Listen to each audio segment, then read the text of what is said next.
Boys, we are live. Hey, we're live. We're back. We're live. We're back. We've done the thing. We're missing Colby. Colby is actively trying to sell an air conditioner. Yep. So he's taking care of that while Jacob is out of office for the day. So he's enjoying a day off with the fam.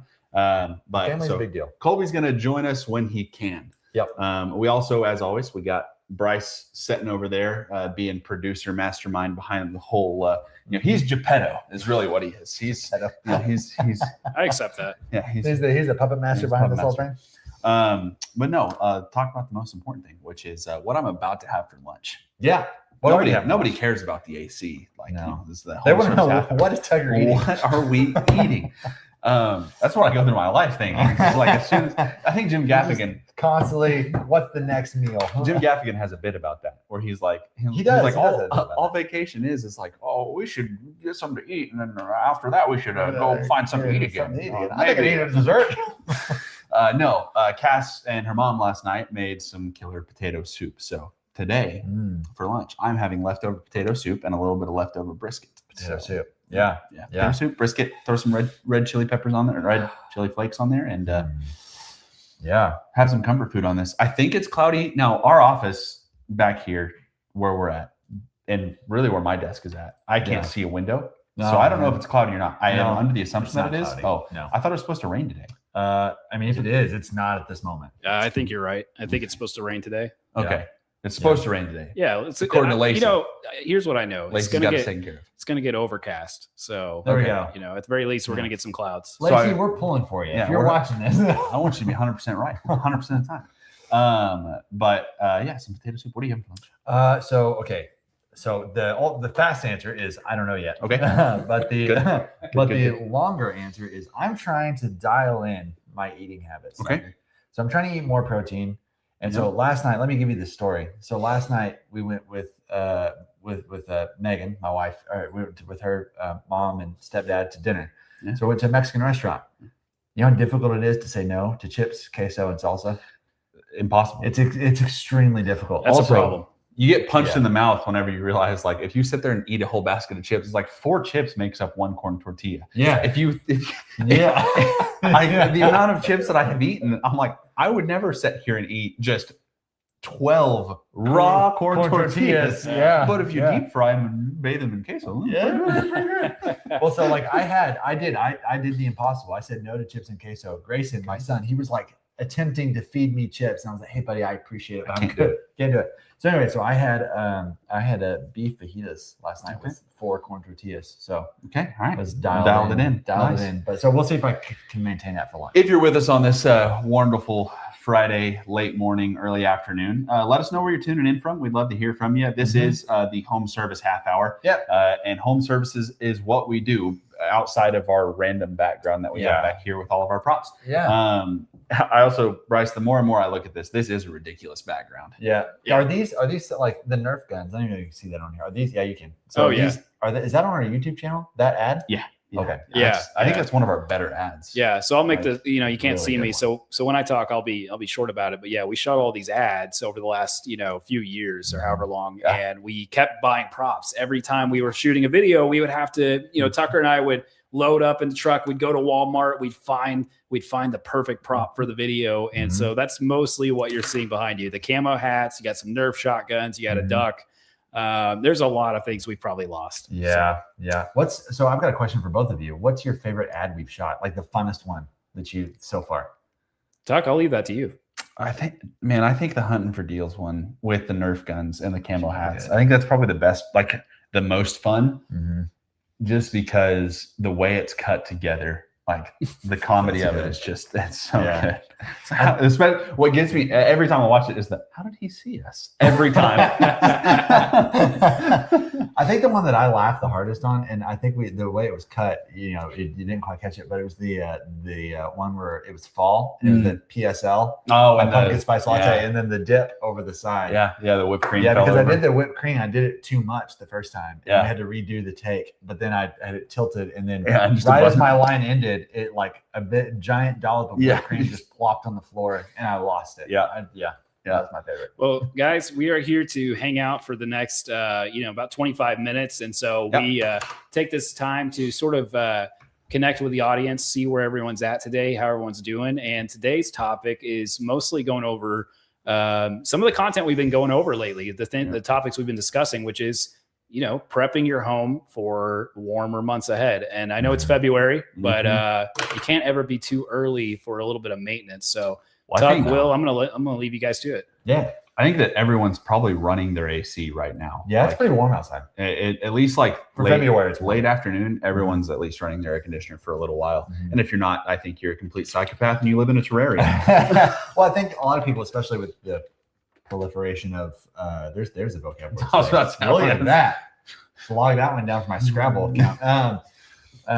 With smart thermostats, you can set it like within a range. So even if you're not setting your AC, a lot of times you're hitting that upper end, it'll just take off running on its own. Yeah. So whether or not people realize it, I think their ACs are probably running. Yeah. And I also think too, like I've been pushing for years, much to the chagrin of our service manager, Steven, that we need to be starting AC maintenances on February 15th. That's been my big push. Yeah. His is like March 15th. And so we settle on like March 1st is when we start running all of our planned maintenances for our maintenance members. Yeah. But nonetheless, right now we're running $99 AC tune-up / water heater flushes. So if you need on the schedule and you need a tune-up, or you haven't even thought about what a tune-up entails and why you should get one, give our team a call and we can get you on the schedule for basically, I think it's like half the price of what it normally is. So our slow season is your benefit. So if you need a AC tune-up or a water heater flush, you can get either of those done for $99 each. Normally about double that. I think they're normally like 170 something. Yeah. Or you can sign up for a maintenance agreement, which is $300 annually, and you get a 20% discount. Yeah.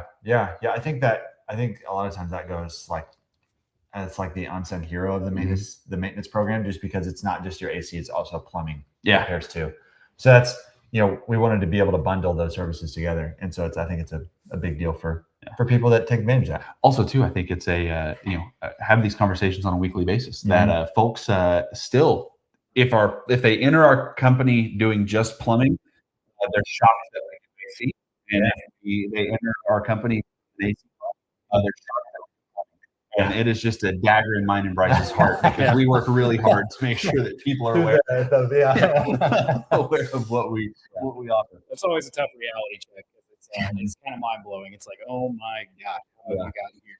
Yeah. And Tucker, you've been putting out a lot of, I don't know, debatable content about mini splits. I'm here for hot takes only. And I kind of want to talk about it.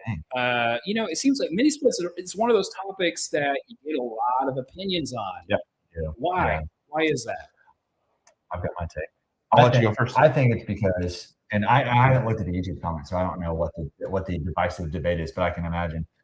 So my thing is, I think mini splits are easily accessible to just the average person, and so you see the price online, and then we'll get a quote from mini split, and it's that's generally the debate. It's just the accessibility versus wherever you're going with us, all that's warranted. It's got the labor in there for the cost of mini split. So and I think people have really strong like brand preferences on mini splits specifically. And so you've got like, Mr. Cools versus major brands. Yeah, because I think the accessibility of mini splits is the thing that makes them the most divisive as far as like a product in the home service is concerned. And also, I think it shows like the how much branding plays a role, like how much advertising plays a role in it. Because it's like Mr. Cool is the reason for that. And frankly, like if you watch the video, I'm sure Bryce will drop it in the comments. We don't recommend Mr. Cool unless you're just like the do it Dan who knows what the heck you're doing. You're going to be sorely mistaken with what outcomes you actually get on the back end of that. Because a lot of times what we have issues where somebody will install one DIY, and because they didn't have a vacuum pump and pull all the non-commissables out of the system prior to firing it off, well, now we've got issues. We got a comment from our YouTube channel that says would not add mini split if there is already existing duct. That's absolutely my take. Yeah. Which is like if we can run a duct to the system or to the room itself, like a mini split is a waste of money. Yeah. We're going to be spending far more than is necessary to condition that space. Oh, 100%. Yeah. Where we do recommend them though is if we're either like in a garage or an inaccessible room, then the mini split starts to make sense. But you have to understand that it's not going to be a whole home solution. It is a room by room, area by area basis. That like if we're just absolutely hell bent on making sure that our trophy room stays at a cool 68 degrees, then and while the rest of the house is a terrarium, then we probably do need a mini split. One of the things, have you ever watched Linus Tech Tips? Yeah. Okay, so Linus did a video where he install his own mini split, and so I don't think Linus is ever going to watch this video. But if you do, Linus, hey, you're here. Anyway, he at the end of it, I think someone asked him, "Hey, would you do this?" It was way more work than what I thought it was going to be, and if I didn't have a friend that worked in HVAC, I don't know if I would have been able to do this by myself. So I think there's a lot of unforeseen things that can get complicated or that you're not immediately thinking of that maybe an HVAC company is going to run every single day. And so there's that level of maybe expertise or competency that has to be overcome if you're the average homeowner just trying to install something in a garage. Also, you have to look at like the advertising side of like the DIY product. Of course, they're going to make it look as easy as possible. Oh, they're going to make it look as though it's just as easy as building Legos, and it's not. I mean, there's a lot of nuance that goes into it, a lot of imperfections. The art of air conditioning is an imperfect science at best, and so there's a lot of unforeseens that happen. Whereas, like whenever you use a professional company, you're getting an install crew who does this all day every day. And so the odds of something going awry, and if something does go awry, you now have a professional company capable of taking care of it at the home. Yeah. Well, I think I can see someone like in the comments being like, "Oh, it's like, hey, it's super simple," but it's. I feel like that's the anomaly. That's the like 1% of the guy or gal that actually kind of knows what they're doing and they have a background in tracking, and they can do it themselves. But I think for the vast majority of homeowners, DIY market makes it seem really simple when in reality there's a lot more that goes into HVAC than just simply putting up an indoor head and connecting it to the outdoor condenser. I think there's a lot of moving parts. Yeah, because even before you get into like the refrigerant side of things and the electrical side of things, it's like, are you comfortable running a hole saw through your brick? Yeah. Maybe. If you are, okay, step one. But we're like 25% of the way there on what needs to happen to get it installed. But like, you're gonna have to cut a hole through the side of your house. You're gonna have to be comfortable insulating it. And then if we're DIYing it, like you're gonna have to at some point you're gonna have to get a professional out there unless you're just comfortable like hooking up high voltage electrical to a outdoor unit. There's things that happen.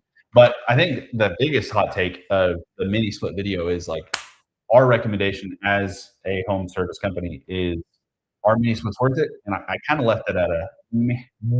It kind of depends if you're what you're after. We got a comment here. Yeah, this is accurate info. We do have 2 units. One is in garage attic room, Pioneer unit that I installed. One is in an addition where a screened-in porch was closed in. Like a unit we had. Yeah.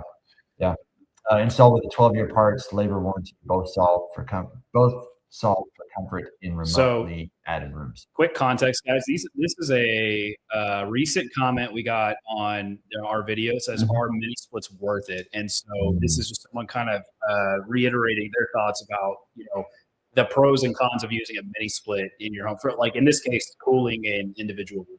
Oh, is this a separate comment from the first comment? Installed. Okay, because I was like, continuation.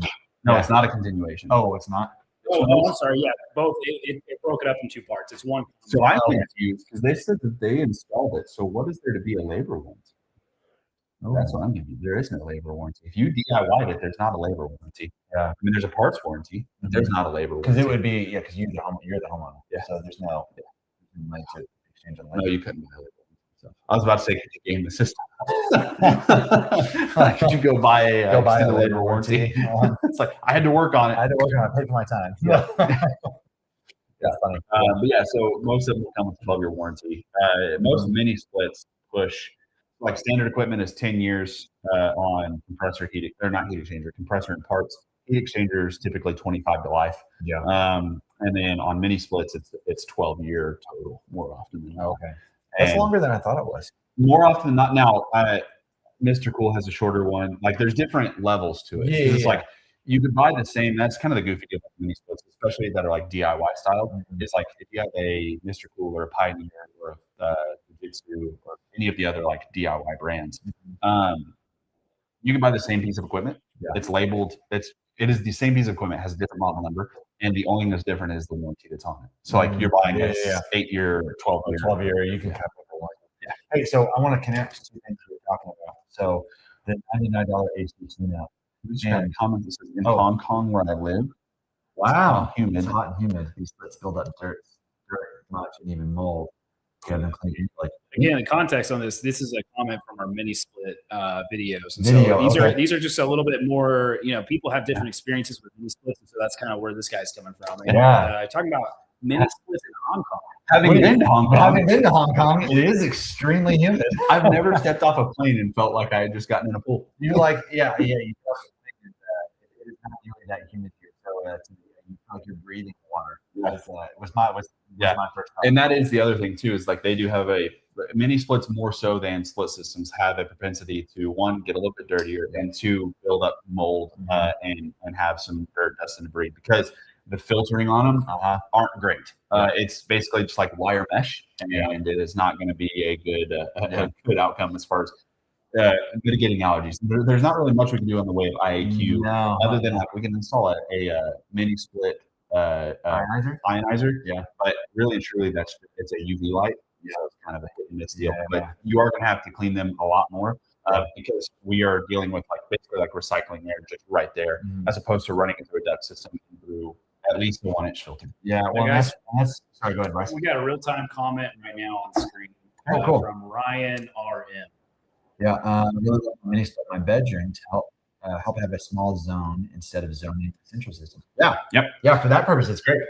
100%. Like that's kind of like the like what we talked about is like if we want one room specifically to be cooled off while the rest of the house maintains its current temperature, that's another. Outside of it, if it's not accessible, but if it is accessible, but we still just want that control, then that's where mini split can come into play. And it's a Daikin Atmosphere 9K model, so 9,000 BTU. 9,000 BTU. So that's perfect for a bedroom. Plenty for a bedroom. Yeah, that's great. I went to a house in Mustang, and they were talking about adding a mini split to their bedroom. They had a duct. They had several ducts in there, and so if someone's watching this and like, I don't know if I want to pay the price for a mini split in my bedroom, but I like that idea of having more air allocated to certain rooms. You don't have to have a complete zone system. We can install dampers and ductwork, and just if you've got a really large duct going to the living room, you could kind of choke that off just a little bit and add more air to other rooms that aren't getting as much. That's again an imperfect science. But anyway, we did that, and we kind of say, hey, let's try this for a little bit, and if you have problems, call us back. We'll come adjust it. And they called me back and like, hey, this is great. So, the reason that's an imperfect science is because home builders don't let HVAC guys have control over where we run and how we seal it. house. If you put us in charge of sealing the house and being able to run ducts, I would say it's much less of an imperfect science. But if the home's existing and it's wasn't designed by an HVAC guy, it is going to be it's going to be an imperfect science. We got a comment from YouTube that says, "I installed a Mr. Cool. It has been 10 years with no issues. So far, I love it. I'm currently in the process of building my new construction and will also install a mini split. It's easy, doesn't need much space, cleaner, and energy efficient." That is true. If you're capable of doing that, man, like you're going to be able to save a little bit of money. You're also going to be able to decide where it goes. And like I said, like mini splits are crazy efficient. And the biggest deal on like why they're crazy efficient is because they don't have to deal with static pressure. So they don't have to overcome ductwork. So they have an instant push of cold air. So all the energy is going to really just cooling that air down rather than trying to push it through the ductwork system where you're overcoming some of that static pressure. I think if someone were to try to do their whole house in mini splits, it's like, I mean, it's possible, but you just have to be comfortable with having a ton of copper lines in your attic or wherever they're at, running, and then also having, unless you've got one central unit, running multiple heads, you might have multiple systems. If you're running if you want the whole house comfortable, I mean, you're basically you're going to go a step above the mini split and go down to the RS system.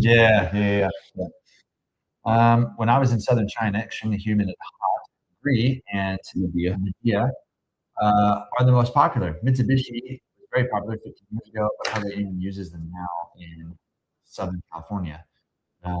Gree has local support office whereas LG, Samsung, Mitsubishi do not have any support office. I think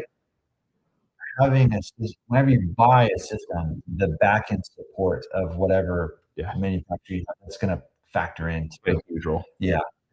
Well, I mean, on those ranking videos, that's a majority of what I talk about is the support structure. So like for us here in Oklahoma, we don't have a great way to get Gree as like I'm gonna be honest, the actual first time I've ever heard. And so we don't have a great support system for Gree. Gree is ran through multiple different supply houses. So when it comes to like filing a warranty or getting a warranty claim, it is only ever going to be as good as the supply house that's managing that relationship. Right. And a lot of times it's hit and miss. So it's all based on like who do we buy from. Whereas like with like some of the Linux stuff that we do or the American Standard stuff, we're able to go pretty much direct to manufacturer. And so it cuts out some of the argument that's in between too. But overseas, Gree is a huge, like they're a manufacturing job. They kind of actually, they operate in the shadows is what they do a lot of times. Kind of. Kind of. So Gree manufactures so much stuff. So they manufacture control boards, contactors, capacitors, and they're all like private labeled a lot of times. And so like almost every system out there has a Gree product of some sort in it. Right. You just probably don't know. Yeah. Got another comment here. Yeah, go for me. Says, plus I didn't have a communicating inverter system that works at best for zoning. So the mini split in my bedroom made the most sense at the time rather than changing ductwork and upgrading the central system 100%. Yeah. Like that's, I mean, Ryan, you're hitting like on the head. I'm like, if we were in the like room talking to you about what our options are, having this kind of context, we would be 100% agreement. Okay, let's put a mini split in, and we'll be able to take care of what you want to take care of. Well, I think what Ryan's hitting at too, and where we're kind of at is mini split systems are kind of a case by case basis. It's not a one size fits all solution. It's like super specific to your house, to your wants and needs, and then is it going to be a wise investment in this area that you really want? So it's hard to be like, hey, this works in all scenarios, when in fact it's like, hey, actually I've got in the bedroom. I didn't want to do this at the time. And so I think that's maybe the important takeaway of, and maybe why whenever you did your ranking video, you're kind of nah. It's just because it's super. There's so much nuance. Yeah, because ultimately, and like I said, like if you had an HVAC guy, and if you interviewed 100 different HVAC guys, they're all going to have different answers. The biggest hesitation that we have on mini splits a lot of times is a support structure or warranties on a lot of manufacturers isn't there. And also too, because everything is going down to microprocessors, inverters, and like the integrated capacitors and contactors onto control boards, the modularity for repairs isn't there. So it's not like a central AC system where it's like, if a capacitor fails, we can go replace a capacitor for $200. Yeah. Whereas now on a mini split, if it's out of warranty and the capacitor or the contactor, they're not called that. They're actually just integrated in board. But if that fails, we're going to have to replace the entire board because we're not going to be able to just like solder on the board and be able to replace the microprocessor. Yeah. That's not one of the things that we're going to be able to do. And so the repair modularity, as far as post-warranty life is concerned, on a split system or a traditional split system, you're far more able to repair it rather than on a mini split where it's like, hey, we have the control boards on the inside and outside, and then we have the compressor, coil, and motor. Like, so the number of pieces goes down, number of removable of removable components goes down because it's all integrated, but that also limits our ability to repair it on the low, like to repair it cheap. Yeah, and that's where the rubber meets the road for the homeowner is like you just have higher repair bills just because of all the things you mentioned. And something that we kind of started. I want to bridge two topics. Is does and I'll just pitch this. I know the answer to this question, but I'll just pitch it to you. A conversation. Does the $99 AC tune-up, is that for every unit on the home, or is that per unit? Per unit. So it's per unit. And it includes mini splits. Yes. So if you have a mini split that you need serviced, then we'll come out $99, get it tuned up, ready to go. And mini splits, especially in Oklahoma and or southern China, are getting ready to run like crazy because we're approaching summertime. Yeah, definitely. Ryan, but I know most HVAC guys dislike working on these splits, it seems. Why is that? Even when you have a reputable brand, technicians still dislike working on them, just that they're unfamiliar.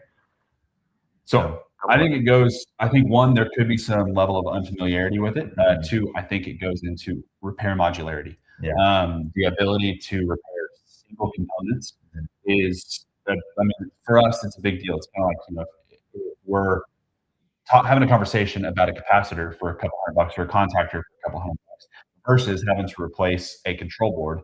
A control board, even on like good brand equipment, if it's under warranty, different conversation. If it's out of warranty, we're talking about like 12 to $1,800 to replace this control board. And a lot of times, like, so for us, we have why we charge what we charge on our website. And essentially the numbers may change, but the margins don't. So at the end of the day, it's like labor's going to take 25% of the new repair ticket. Profit's going to take 12 to 15%, and then warranty reserve is going to take 5%. The rest of it is made up in hard costs. And so basically you can look at anything we get out there, and basically 50% of that repair cost is going to be the hard cost. So if we had a control board that we were going to come out and replace for $1,800, that control board is going to cost us $900 more often than not. But that comes with the technician doing it. But I think the biggest hesitation that a lot of folks have is mini splits, a lot of times from the repair side of things, feel and the support a lot of times is treated as though they're disposable. And I think for your service technicians who have the fix it mentality, a lot of times, it'll drive them nuts. Yeah. I think maybe what you're getting at here is what Ryan was talking about is you're getting into that mentality a lot more. It's kind of like, okay, there's a lot more to this than just replace X parts. You're getting into control boards and all that kind of stuff. Yeah. And so and Colby's walking. And Colby's here. How are you, pal? Hey. Get mic'd up? They didn't kick me out. Oh, well, that's good. We still got a chance? Oh, no, I got you. I was hoping your sale. I was like, oh. Yeah. Like, I'm glad it didn't kick you out too. Just snap that on the, Yeah. I don't know how much longer we're going to run for. Maybe another 10, 15 minutes. Yeah, I think Depends on how much I have to say. Yeah. So I think Colby's here. Let's run it for another 10 minutes, guys. We're talking maintenance. We're talking tune-ups, and a lot of today has been a lot of questions coming in from YouTube about mini splits. And so I want to kind of bridge the gap, guys. It's it's mid-February. We are running a lot of tune-ups this season. I have a question for you guys. Who's the right customer for a tune-up? Who's the right customer for a maintenance membership? Let's talk about the difference between those things and kind of why we do what we do when we're offering tune-ups. Yeah, I think tune-ups are definitely for the type of homeowner that they haven't really probably thought about their AC in a while. They're kind of, oh shoot, it's been 3 years since I've done anything with that. Let me just hop on this real quick and try to get this done. I think maintenance customers are typically people that are a little bit more forward-thinking and going like, hey, I want to get on a plan. I'm going to be in my house for a while. Let's get this thing taken care of, and look at another big breakdown down the road. That's my take on that. I would say a great other great customers who would benefit from this, customers who may have had some problems at the end of summer that they maybe didn't address or they didn't take care of, is you can go ahead and take care of those issues now and take care of it before the summer starts. Because inevitably what happens is if you do a tune-up, you guys stop dropping. Distracting me. Sorry, I know. Sorry. So you on that made a bigger mistake. It's my fault. So, anyways, what happens is it's like you don't take care of those problems, and then coming that next summer is like those problems don't solve themselves. They don't go away, and so what's going to happen is you don't take care of it, and you come into the next year, that problem becomes an even bigger problem, because the system it's called a system for a reason. It's designed to work together, and so if you got components on the system that are failing, it's causing other components to work harder than maybe they should have to, which will result in some premature failures on specific components. So don't neglect, protect your system. Wow, look at that. Also think before we get to this comment, the other one is we see like how long somebody plans to stay in the home. Is if they're like, oh, I'm going to be here for another year or two, then that's a tune-up customer. And if they're like, hey, this is my forever house, or I'm going to be here for 5 years, that's where it's like sign up for the maintenance agreement. You save 20% on HVAC repairs and plumbing. Yeah, that's what I was going to do that too. Is plumbing is matched. Also, too, if you buy a water heater from us, this is like the other thing. Like if you had $1,000 repair, if you have $1,000 repair, the maintenance agreement pays for itself. Period. Full stop. Which is why we've done the math, and we know how it works, which is whenever you buy a water heater from us, you actually get signed up for a maintenance agreement immediately so that you save some money, and congratulations, you're one of us for at least the next 12 months. Ryan on YouTube said, currently have a Linux system. I'm looking in the future. What? Cold?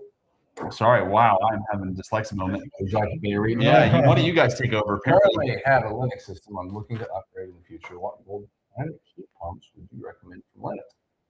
Gas is expensive for North Carolina, so I'm looking to switch to electric. That's a really good question. Switch to electric. So I guess one question I would ask is, if gas is expensive, would they be obviously switch to electric?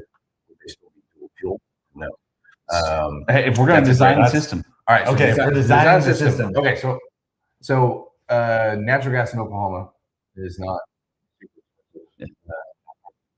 May not be a good addition, but I had propane on my house, so it's kind of, maybe it's comparable.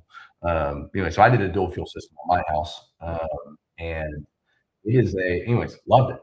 Great. The cold climate systems from Linux are awesome. You have the XE. It was before the model number switch. I've got the same thing. 25.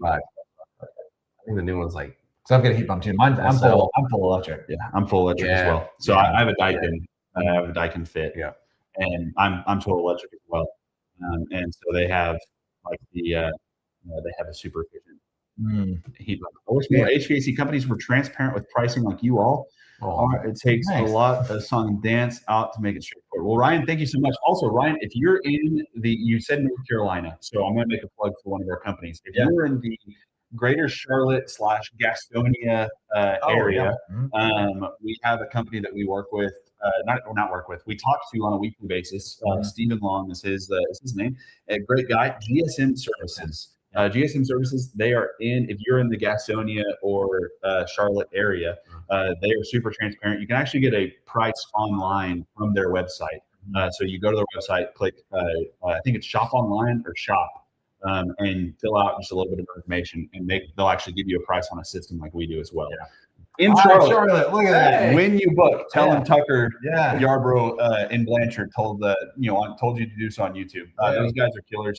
They're really good at what they do. They're third generation company, and they are moving the transparent direction now, because I've been banging the drum every week. And they're tired of Tucker. Well, that's the thing, is we talk to them weekly. So it's like, so we're pretty tight with these guys. Stephen's great.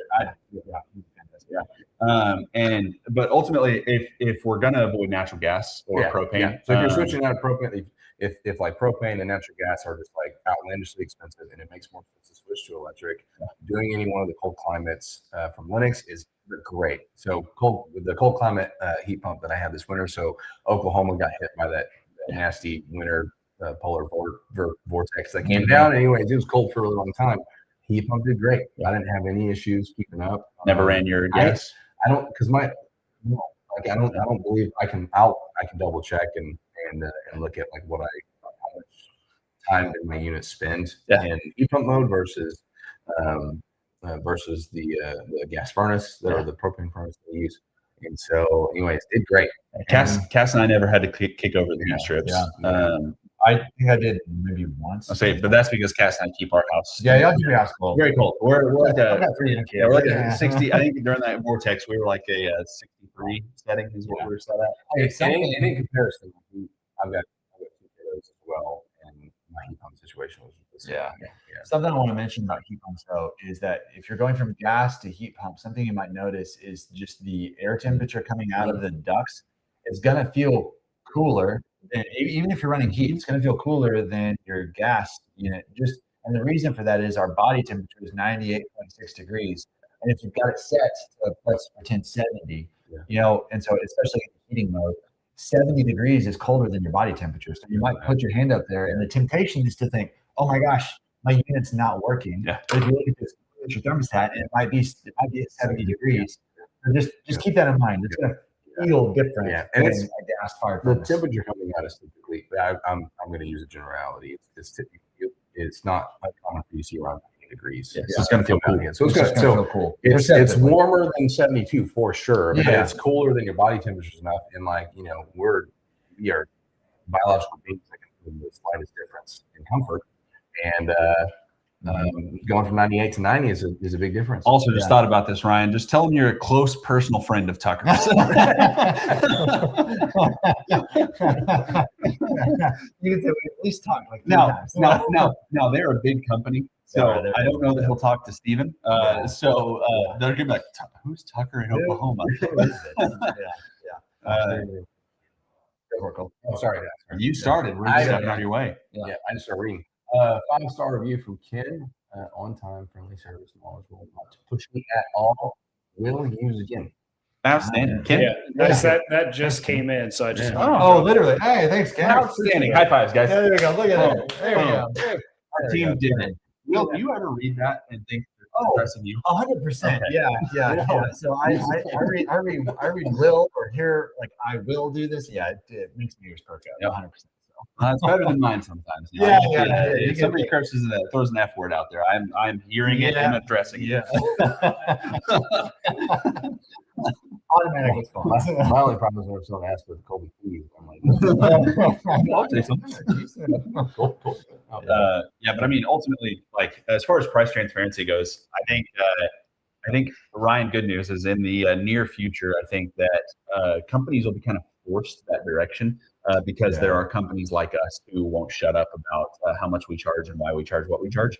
And so I think that there's going to be a kind of turning of the tide in the next 5 years or so where we see more and more companies get transparent in a similar way to what we are. Yeah, and I don't think you'll see it as like a tidal wave. I think it'll be a lot more like a trickle in.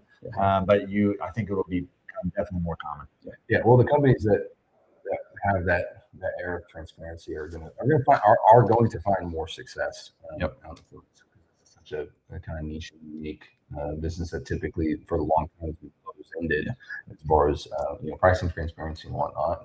And it's I remember we were going through that transition and doing it. It was kind of a scary jump because you're like there's a lot of kind of putting yourself out there as far as pricing is concerned. You're kind of like all right, here it is and whatnot. You don't know how people are going to respond or react, and so. But I think as we have proceeded and continued that, it shines a light on like, hey, this is a good decision. This is how businesses should run and operate.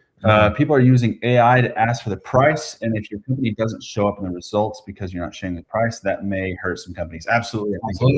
I think that's the direction that we're heading, especially I think Bryce, correct me if I'm wrong, we've received at least 1 or 2 calls of just Google AI calling for pricing. Yeah, no, we've had conversations with our comms team about, hey, just expect these automated phone calls from Google because this is now rolling out. It's very prominent for tire shops or more automotive repair type of shops. Yeah. It is becoming more prevalent in the trades though. So pretty soon we're going to start getting flooded with a lot of robot calls trying to get pricing. Well, which is a perfect segue. Good job, Colby. So I'm going to address two sides of the audience. Okay. So Ryan, if you're curious what we charge on certain things, drop a comment in the YouTube chat or on the YouTube videos, and we will answer you in YouTube. So if you are a YouTube viewer, please just do so in the comments, so not to gum up our comms team's workflow in the day. Because what happens is you can actually get an instant estimate online from us. Or sorry, Bryce, an online estimate from us instantly. Semantics. You get an online price from us, an online estimate on our website. You go to estimate.yarbroughtsons.com, or you click the instant estimate button. Does it say instant estimate on the website still? Okay, so you click the instant estimate button on the website, and you can get a price. You just fill out a little bit of information. You've got to be in our service area. It sends you a one-time password for you to access our pricing, but beyond that, that's what it is. And it takes probably 2-3 minutes to fill out. And you can see not only like replacement costs, but also repair costs in just a couple of minutes for just a little bit of time. But if you're in the YouTube side of things and you're not in our service area, if you're on YouTube and you are in our service area, please proceed. If you're on YouTube and you're not in our service area and you're curious what we charge for certain things, just drop it in the comments because we're an open book, and we will share that in a comment response to you. And I mean, shoot, we'll even give a price breakdown. So And guys, I want to just talk about. We need to address something because we have gotten an influx of plumbing repair and replacement requests through that instant estimate tool. So I kind of want to talk about a little bit about that, just on the plumbing side, how much that's perked up this last 2 months. I mean, I think plumbing, especially here in Oklahoma, plumbing's definitely ran out just because of how cold it got so quickly. And so there's that element to it. That I think that's why I'm seeing this uptick. So that's just, as far as locally, that's kind of what I'm seeing as well. Yeah. That's the uptick too, I think what we have happening is there are a lot of professional HVAC services out there in Central Oklahoma. There are fewer professional plumbing services. That's true. And so with that, because we're so price forward on HVAC and plumbing, but specifically on the plumbing side, we're doing a lot of things that aren't being done by other companies. And because of that, we've gotten, I would say a majority of, over the last 60 days, a majority of the form fills that we've had on our online pricing tool is for plumbing rather than HVAC. I think it's right now, it's almost a 3-to-1. For every one HVAC that we're getting 3 plumbing. And it's random repairs, for wax rings, or it's a sewer line, or it's a water heater. Because just the other day we sold, it was almost a $16,000 sewer line replacement from our online estimate. Wow. And so I don't know specifically this person you because with us for that reason. Yep. And so we're with us because of our transparent pricing. Yeah. Well, because and if you're a contractor watching this, just as feather in the hat as far as transparency is concerned, the reason they used us was because we were the only company that gave them some semblance of a ballpark online, and we were within range of what they were anticipating for that big repair. And so they ended up calling us to do that thing. And so anyways, it worked out great. And so in the, if you're, like I said, if you are a contractor that's watching this too, it's very qualified leads. If someone calls you to come out and you actually get the opportunity to go out and speak to them, they're anticipating what you've said online. It's from the plumbing side, what kind of you can expect, start to finish is, so say you fill out the online pricing tool and you fill it out. What happens is you're going to go through and you're going to be able to make your selections and get a price. You're going to see the price for whatever it is, whatever symptom that you're after. From there, you're going to receive a text message from us that says, "Hey, saw that you filled this form out. Would love to be your team. Let us know how we can help. Give us a call or text us back." Either one. And then from there, if you're gonna end up talking to either one of our comms team members, you're gonna talk to Ricky, Casey, or Shelly more than likely, and get on the schedule. And so whenever you get on the schedule, we're typically running right around a day or two out. Sometimes we might be longer than that. I know it's come up. That's like, emergency plumbing services, things like that. We're working on some things, guys. Plumbing is still pretty new for us. We're 4 years in. 3 or 4 years in. And they're killing it. And so from there, we send a licensed and insured technician out to the house. Once we get out there, they're going to do a full assessment. They're going to look at everything from the water inlet to the house from the city side all the way to the water heater and toilets and all that. Because while we're there, I think what we find a lot of times is plumbing problems. We live with a lot of plumbing problems and just tolerate them until there's enough paper cuts for us to call someone out to come take care of it. And so we might be going out for a toilet that won't flush or like it has some drain problems. And then in that same call, we're talking about a dripping faucet or leaking in a seal caulk or something like that, because it wasn't big enough to call for that one thing. But now while we got a plumber out there, they're going to take care of that. Mm-hmm. And so get taken care of. And our average plumbing repair ticket floats somewhere between, on the day, it'll float somewhere between like $550 and $700, just depending on what we're doing. So that's including everything from resetting a toilet. That includes our water heaters, and then that includes like replacing wax rings, things like that. Yeah. And so there's just a whole variance there. Yeah. So something too, I want to piggyback off that. That's what people can expect calling in plumbing. And I think Colby, you might be good to answer this next one. Is like if someone is looking to get a price on HVAC, let's pretend they do the online estimate. Take me through that. Yeah. So there's two routes that homeowners can take if they're getting pricing on HVAC, which is you're either looking for service or you're looking for maybe installations, like it could be system replacements. And so we'll kind of tackle service first. And so Tucker's built that out a little bit more, but I'll talk kind of in generalities over the goal is we want to be able to communicate even small service repairs and kind of help diagnose the system through a series of questions that qualify.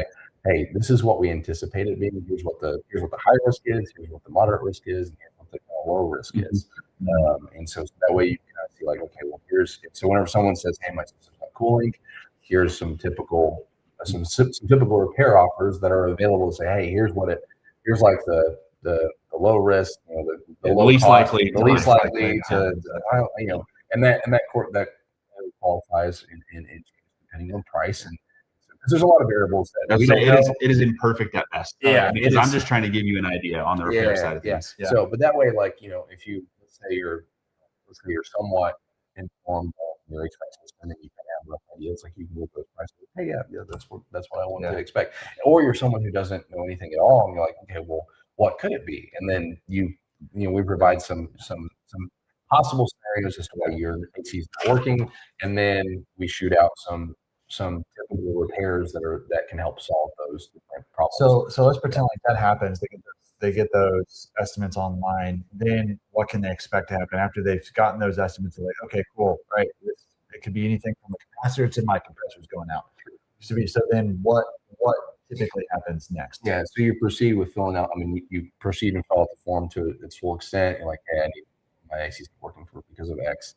And then we have systems in place on the back end that then receive those leads, receive those confirmations of like what's going on and whatnot. And then our team reaches out to help tackle those problems. So if you're within a service area, you've got your AC's not working because of X, Y, or Z. Our team is informed of like the likely scenarios over why it's not working, and then we send a qualified technician out to your house to verify what is actually going on, and then you are prepared for possibilities. And so our technician will go out there and be able to diagnose like, hey, is it the compressor or is it just a capacitor? And so be able to look at it. And so but that customer at that point would have, like you as a customer, you'd have everything necessary to make an educated decision on what to do. Would you rather I want to repair it or need to replace this thing? Yeah, it could be that whole spectrum of anything. But at least you know, like, hey, this is the idea of kind of what's going on. Well, guys, we covered a lot today. So what we've done is we've discussed some hot takes on mini splits, given a great referral to GSM in North Carolina. We've also talked about what customer is needing a $99 tune-up versus would benefit from a membership. I think all of our core belief is that everyone would benefit from a membership more than the $99 tune-up, but the $99 tune-up is a great starting point to see where your system is at. And we've also walked through what people can expect when it comes to the plumbing service calls to the HVAC service calls.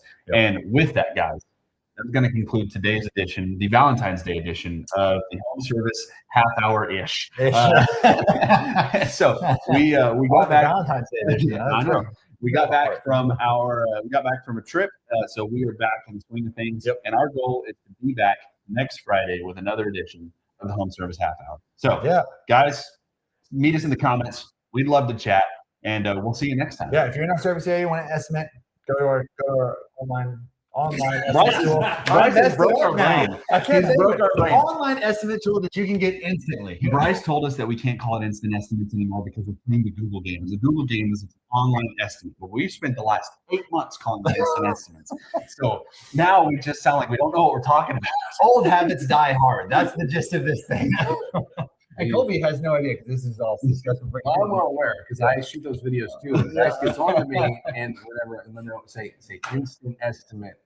No, we'll say online. Well, I know, but that's what I've been told. Now I'm just being told it. So anyway, we'll quit ragging on Bryce. Bryce is great. Thank you. Bryce is outstanding, and we will see you guys next week for another edition of the Home Service Half Hour Ish. Perfect. See you guys. Yes.